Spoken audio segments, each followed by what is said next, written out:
Je dois d'abord remercier mon ami Carlo pour cette occasion. C'est un grand projet, parler de Gramsci aujourd'hui. D'abord, pourquoi Gramsci? Gramsci, pour moi personnellement, Gramsci pour le mouvement révolutionnaire, Gramsci pour penser le changement extrêmement rapide dans le monde. La mondialisation, c'est un phénomène qui mérite de retourner à Gramsci et de puiser dans sa pensée et de sa réflexion. J'ai commencé à fréquenter Gramsci dans les années 70, quand j'ai commencé à faire un peu de politique. Gramsci, on le lisait, on essayait de comprendre. Il nous attirait parce que il y a en fait un débat sur la théorie. Comment changer le monde? Il y avait Lénine, il y avait Mao Tse-tung et il y avait Gramsci. Bien sûr, il y a toute une pléiade, telle que Rosa Luxembourg dans les années 20, Trotsky avec Lénine, les débats avec Lénine. Et voici Gramsci qui vient et qui commence de prendre de la distance par rapport à ce qui s'est dit, par rapport à ce qui se pense. Donc, c'est cette première occasion de fréquenter Gramsci qui m'a donné l'occasion de puiser dans sa pensée. Deuxième point d'intérêt, Gramsci dans le monde. Dans le monde, quelle place peut-il en avoir aujourd'hui? Pourquoi cette question? Comme vous le savez, il y a eu trois grandes transitions. La première transition, celle qui a mis fin aux dictatures en Espagne et au Portugal. Franco et Salazar. Deuxième mouvement avec la chute du mur de Berlin et l'effondrement de l'URSS et l'émergence de ces États dans le Balkan. Et troisième mouvement de transition, ce qu'on appelle le printemps arabe. Or, le problème, c'est que ces trois transitions manquaient de pensée. Et ce manque se loge dans la non-compréhension de Gramsci. Contre Lénine, par exemple. Contre la théorie que Lénine développe dans Que faire? Le centralisme démocratique. Gramsci refuse d'aller dans ce sens. Pour lui, c'est la société contre le politique. C'est la société civile qui doit prendre son destin en marche. Et l'idée que Gramsci va travailler d'une manière extrême, c'est l'idée d'hégémonie. Avant de prendre le pouvoir, la société doit être majoritaire. Majoritaire dans sa pensée, majoritaire dans sa réflexion, majoritaire dans la manière de résoudre les difficultés dans le pays. C'est ça l'hégémonie. L'hégémonie, c'est avancer dans la société avec un ensemble d'idées qui vont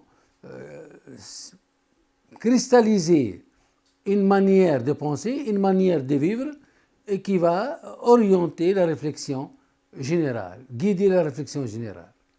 Eh bien, cette manière-là, c'est Gramsci. Il y a une réflexion sur l'histoire. Pour Gramsci, l'histoire, c'est la liberté.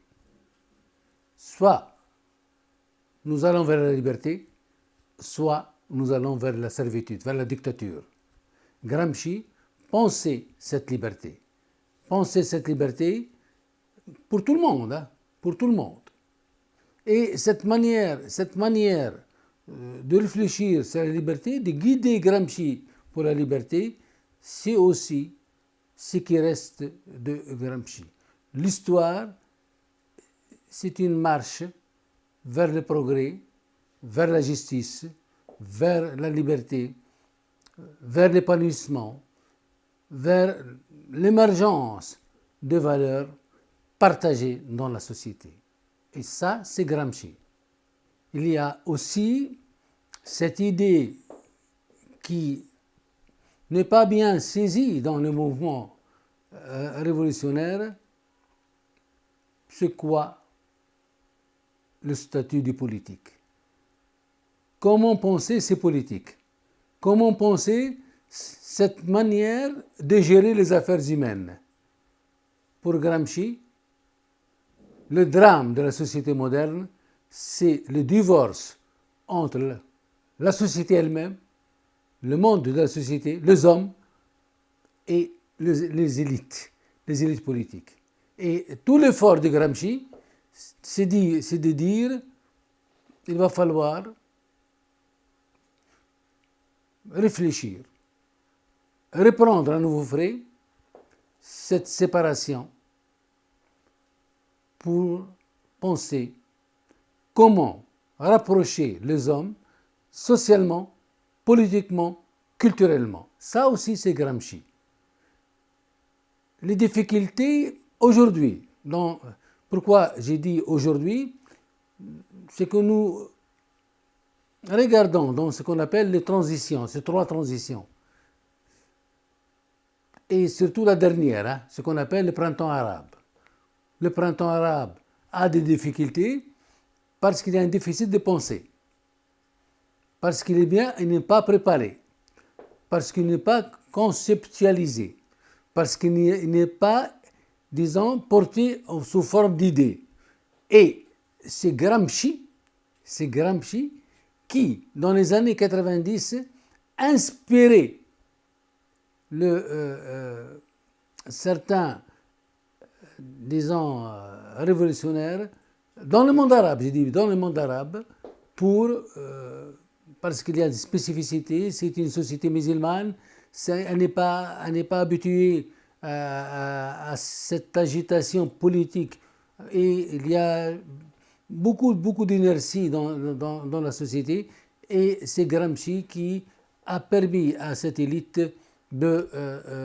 d'avoir un arsenal de concepts pour penser cette société arabe que certains appellent une société bloquée. Une société bloquée, comment la débloquer, comment la libérer? Eh bien, c'est dans Gramsci, je dis bien dans la pensée de Gramsci, que la réflexion a été menée.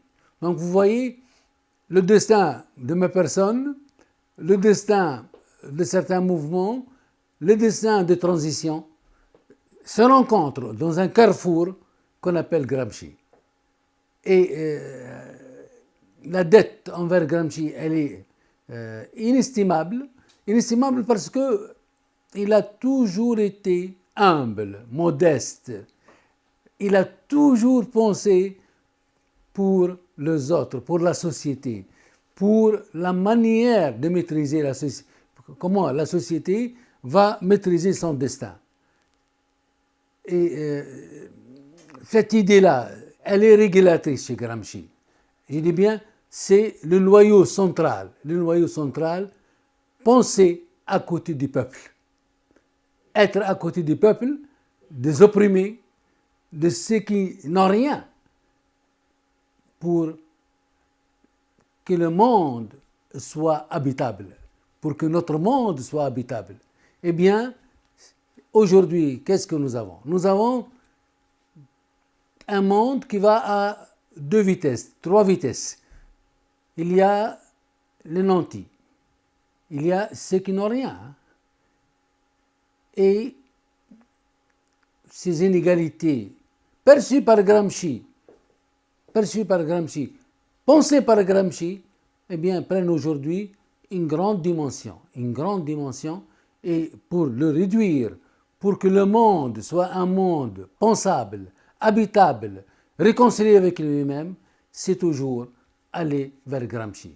Donc, Gramsci n'est pas simplement un penseur à soi, c'est un penseur pour nous, c'est un penseur pour le monde, c'est un penseur qui a tout fait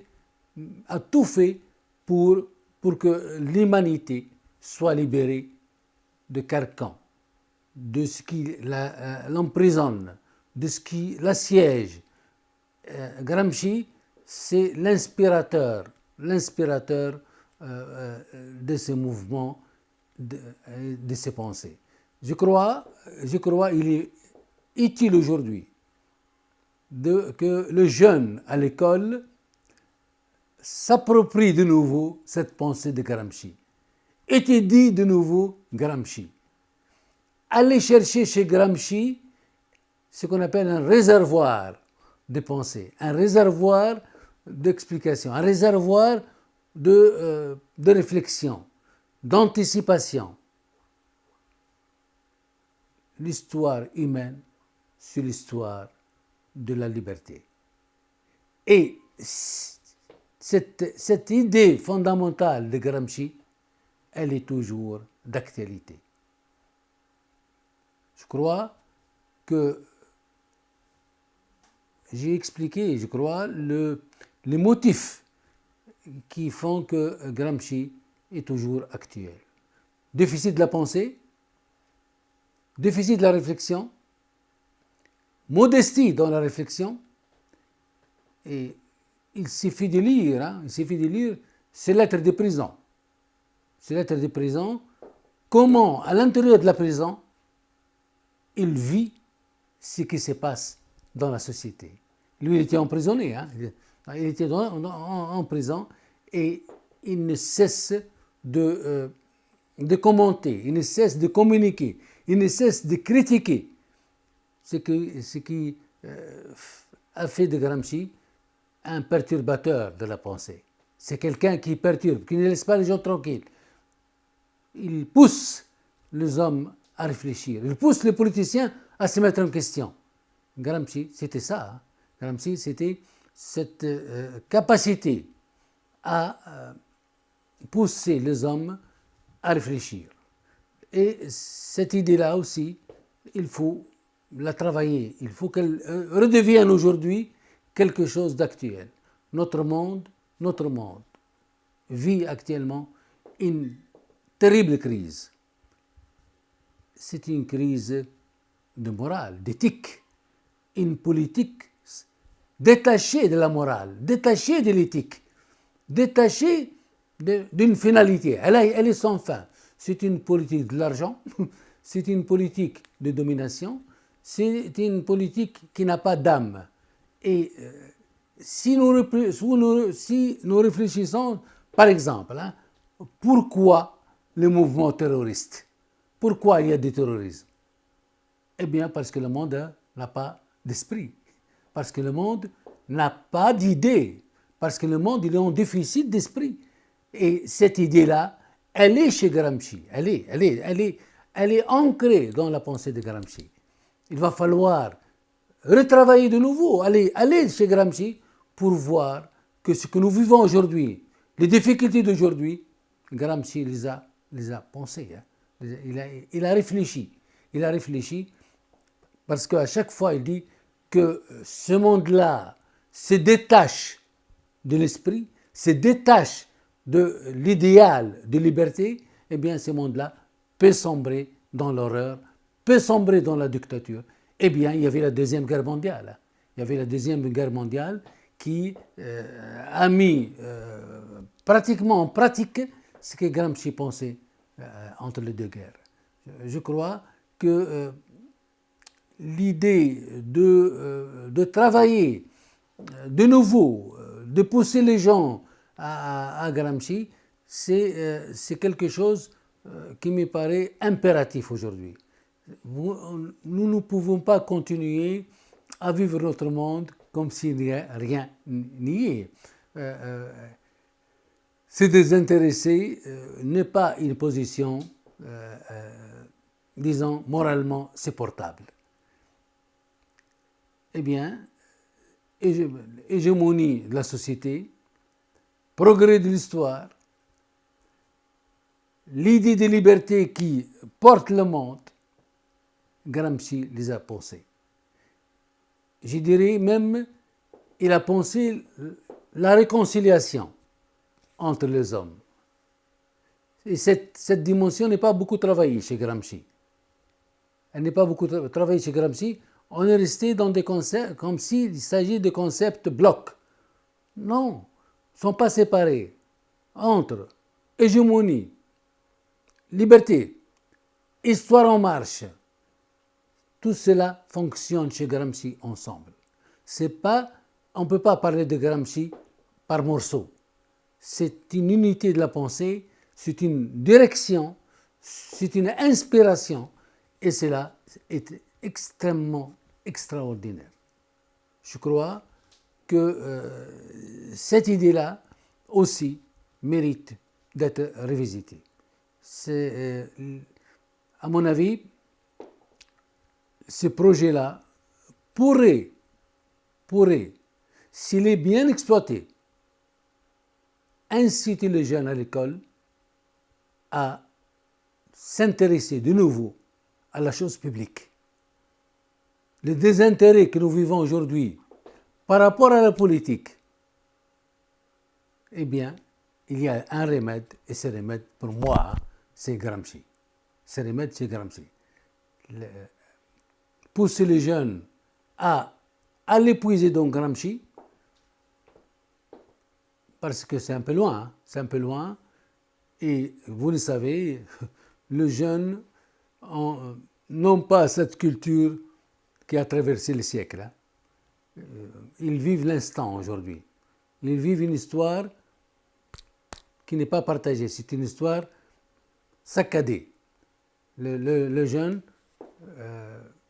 sont enfermés de telle sorte à ce qu'ils sont incapables de penser rigoureusement leur société. Et l'idée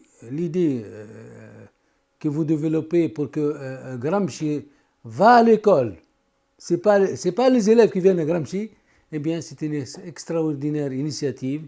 Il me semble qu'elle serait en mesure d'ouvrir de nouveaux chantiers dans l'école républicaine.